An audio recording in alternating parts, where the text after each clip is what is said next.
కథానంద లహరి ఇది కమ్మని కథల లాహిరి కమ్మని కలల లాహిరి ఇది కమ్మని కథల లాహిరి. కథానంద లహరి సమూహ సభ్యులకి నమస్కారం. ఇప్పుడు వినబోయే కథానిక బహుమతి రచన చిర్రావూరు మదన్ మోహన్. 2 జతల బూట్లు 400, సాక్స్ 50 రూపాయలు. 2 పిల్లలకు టెక్స్ట్ బుక్స్కు 300 చొప్పున మొత్తం 600, నోట్ బుక్స్కు ఓ 400, 2కి యూనిఫామ్ దాదాపు 400. అదీ కాక స్పెషల్ ఫీజు అంతా కలిపి ఓ 800. ఆ పనికిరాని పుస్తకాలు ముయ్యడానికి ఓ గట్టి క్యాన్వాస్ సంచి, దానికో 300. ఇలా బడ్జెట్ వేసుకుపోతున్నాడు చలపతిరావు. స్కూలు తెరుస్తున్నారంటే గుండె గుభేలమంటుంది. దాదాపు 3000 రూపాయలు కావాలి తనకు. అసలే మధ్యతరగతి చెందిన తనలాంటి వాళ్ళ సంగతి ఇక చెప్పాలా? గవర్నమెంట్ వారి సలహా ప్రకారం తన 2 పిల్లల్నే కన్నాడు. కానీ వారిని గవర్నమెంట్ బడిలో చేర్చడానికి మనసులక పెళ్ళా మాట విని ప్రైవేట్ స్కూల్లో చేర్పించాడు చలపతిరావు. దానికి 2 కారణాలున్నాయి. ఒకటి, తమ ఇంటి నుండి గవర్నమెంట్ స్కూలు 2 మైళ్ళు పైనే ఉంది. చిన్న పిల్లలు ఒంటరిగా వెళ్లి వచ్చే వయసు కాదు. రెండోది, తనకన్నా తక్కువ హోదాలో ఉన్న వాళ్ళు కూడా తమ పిల్లల్ని కుక్క గొడుగుల్లాగా పుట్టుకొస్తున్న ఆ ఇంగ్లీష్ మీడియం స్కూళ్లలో చేరుస్తున్నారు. కనుక గవర్నమెంట్ స్కూల్లో చేర్పించడానికి నామోషపడి ఇంటికి పక్కనే ఉన్న ఓ ప్రైవేటు బడిలో చేర్పించేశాడు చలపతిరావు. ప్రతి సంవత్సరం జూన్ నెలలో డబ్బు కోసం తలకిందులైపోవటం పరిపాటైపోయింది. కొద్దో గొప్ప చేసుకున్న పొదుపు కాస్త సెలవుల్లో బంధువుల రాకతోనూ లేక తమ ప్రయాణాల వల్లనూ తరిగిపోతుంది. మధ్యలో 2-3 పెళ్లిళ్లు తగిలి చదివింపులకి మరో ఖర్చు. స్కూళ్లు తెరిస్తే మళ్లీ మొదలు, ఎక్కడ అప్పులు చెయ్యాలా అని ఒకటే ఆలోచన. అందరిలాగా అందరి దగ్గర అయిన దానికి కాని దానికి చేతులు చాచే రకం కాదు చలపతిరావు. ఎవరిని డబ్బు అడగాలన్నా చచ్చేంత అభిమానం, నామోషి. కానీ అది పిల్లల భవిష్యత్తు గురించిన విషయం. కాస్త రాజీ పడక తప్పదు. పరువు ప్రతిష్ట పట్టుదలకు పోతే పాపం పిల్లలు ఏమైపోతారు? కానీ ఎవరిని అడగాలి, ఏం చెయ్యాలి? ఏమీ పాలుపోవటం లేదు చలపతిరావుకు. అసలు తన తల్లిదండ్రులకు 8 మంది పిల్లలు, 4 మగ పిల్లలు, 4 ఆడపిల్లలు. ఆ కాలంలో ఆయన చేసిన గుమస్తా పనితోనే అందరినీ చదివించి పెద్దవారిని చేసి అందరికీ పెళ్లిళ్లు కూడా చేశాడు నాన్న. కానీ అదే విచిత్రమో కానీ ఈ రోజు తను తన తండ్రి కన్నా ఎన్నో రెట్లు ఎక్కువ సంపాదిస్తున్నా తను 2 పిల్లల్ని భార్యని తమ అనుకున్న విధంగా సుఖపెట్టలేకపోతున్నాడు. తన భార్యేమో సినిమాలో వచ్చే కొన్ని స్త్రీ పాత్రలాగా అటు ఇటు తెగ ఖర్చు పెట్టే వ్యక్తి కూడా కాదు. కాకపోతే కాస్త నాజుకు మనిషి. నామోషి పడి పొదుపు జోలికి పోదు. అయినా ఆమెను తప్పు పట్టడానికి వీల్లేదు. ఇంటి చుట్టూ ఇరుగు పొరుగుతో తలెత్తుకు తిరగాలంటే ఆ మాత్రం చెయ్యి విదిలించకపోతే గౌరవం దక్కదు కదా. తమ ఇంట్లో తనకు తన భార్యకు వచ్చే పుట్టినరోజులు జ్ఞాపకం లేవు. సంవత్సరానికి ఒకసారి వచ్చే పెళ్లి రోజు జ్ఞాపకం ఉన్నా దాని జోలికి పోవటం మాని 4-5 సంవత్సరాలైంది. దానికి బదులు ఇప్పుడు పిల్లల బర్త్డేలు చోటు చేసుకున్నాయి. ఇక పొదుపు చేసిన జూన్ వస్తే చేతులు కాళ్లు తన్నుకోవాల్సి వస్తోందంటే విసుగ్గా ఉంది చలపతిరావుకి. పోయిన సంవత్సరం ఇలాగే గింజుకుని చివరకు మోజుపడి కొన్న మోపెడ్ అమ్మి 2వ పిల్లని పెద్దవాడు చదివే స్కూల్లోనే చేర్పించాడు. తన నటరాజ సర్వీస్ బస్సులోనూ అప్పుడప్పుడు సహోద్యోగుల బండ్లలో లిఫ్ట్ అర్థిస్తూ ఇలా రోజులు గడిపేస్తున్నాడు. కానీ ఈ సంవత్సరం ఎలా చెయ్యాలా అని ఎంత తన్నుకున్నా విమోచనం దొరకట్టల్లా. మోపెడ్ అమ్మి మోపెడు పుస్తకాలు కొనిచ్చి పిల్లల్ని బడిలో చేర్చినప్పుడు వాళ్లు తమకు ఒప్పజెప్పిన baba black sheep twinkle twinkle little స్టార్లను విని ఎంతో ఆనందించేవారు చలపతిరావు దంపతులు. దానికి అన్ని వేలు ఖర్చు పెట్టాలా అన్న ఆలోచన రాలేదు వారికి.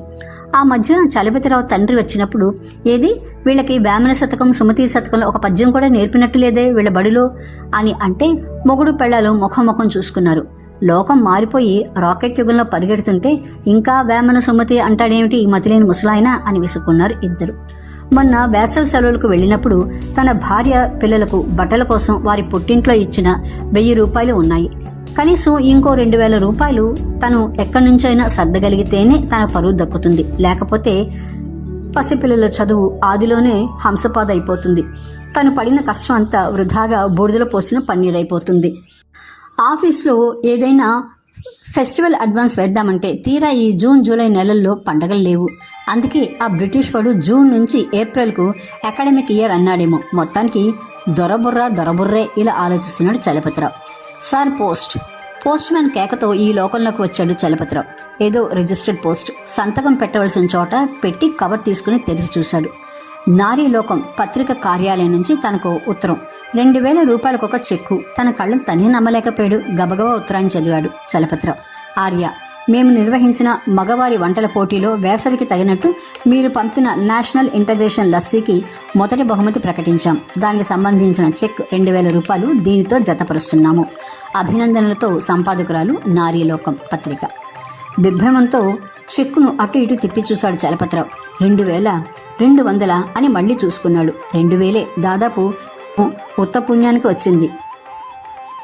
ఆ చెక్కును తీసుకెళ్లి ఎందుకైనా మంచిదని వినాయకుడు, లక్ష్మి, సరస్వతి ఈ ముగ్గురు గ్రూప్ ఫోటోలాగా కూర్చున్న పట్టం ముందు ఉంచి దండం పెట్టాడు చలపతిరావు. అప్పుడు జ్ఞాపకం వచ్చింది 2 నెలల క్రితం జరిగిన సంఘటన. ఆ రోజు ఆదివారం. పిల్లలకి వేసవి సెలవులు ఇవ్వగానే అలవాటు ప్రకారం మొదటి 2-3 వారాలు పుట్టింట్లో గడపడానికి పిల్లలతో వెళ్లిపోయింది తన భార్య. ఇంట్లో ఒంటరిగా కూర్చొని ఆఫీస్ లైబ్రరీ నుంచి తెచ్చిన వారపత్రికలను తిరగేస్తున్నాడు చలపతిరావు. అందులో కనపడింది నారీలోకం వారపత్రిక. అందులోని ప్రకటన, మగవారికి ప్రత్యేకం వంటల పోటీ. అతి నూతనంగా పొయ్యి మీద వండకుండా వేసవికి సరిపోయే రెడీమేడ్ రెసిపీకి మొదటి బహుమతి 2000 రూపాయలు, రెండవ బహుమతికి 1000 రూపాయలు, మూడవ బహుమతి 500, ఆ పైన కన్సలేషన్. ఇంకా ఎన్నో వివరాలున్నాయి అందులో. చలపతిరావు మనసులో ఒక చిలిపి ఆలోచన తట్టింది.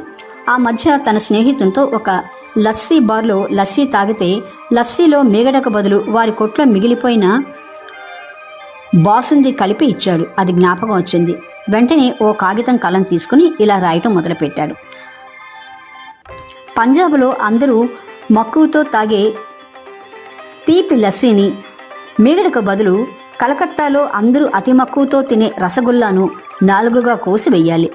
దానిపై కాశ్మీరంలో దొరికే కుంకుమ పువ్వును ఒక చిటికడి వేసి ఇంటికి వచ్చిన అతిథులకి ఇస్తే అద్భుతంగా ఉంటుంది. ఒకవేళ ఆ వచ్చిన వారిలో ఎవరైనా డయాబెటీస్ వారైతే లస్సీలో పంచదారకు బదులు ఉప్పు వేసి రసగుల్లాకు బదులు మన ఆంధ్రదేశపు ఆవడను 4 ముక్కలుగా తరిగి అదే కుంకుమ పువ్వుతో ఇస్తే రుచిగా ఉంటుంది. పై 2 చోట్ల మామూలు లస్సీకి లాగా స్ట్రా ఇవ్వకుండా రసగుల్లా ముక్కలు, ఆవడ ముక్కలు తినటానికి వీలుగా స్పూన్ను ఇవ్వాలి. వీటిని విడివిడిగా ఉండవలసిన పని లేదు. రసగుల్లాలు, ఆవడలు పెరుగుకొని ఇంట్లో ఉన్న ఉప్పు, పంచదారలతో అతి చౌకగా చేసుకోవచ్చు. ఇలా పశ్చిమ, తూర్పు, ఉత్తర, దక్షిణ ప్రాంతాలలో దొరికే వస్తువులతో చేయటం వల్ల దీనికి జాతీయ సమైక్యత లస్సీ అంటున్నాను. దీన్ని పొయ్యి, స్టవ్ లేని బ్రహ్మచారులు కూడా తమ గదులలో చేసుకోవచ్చు అని బరికి ఒక కవర్లో అడ్రస్ రాసి మగవారి వంట పోటీ నారీలోకం వారపత్రికకు పంపాడు.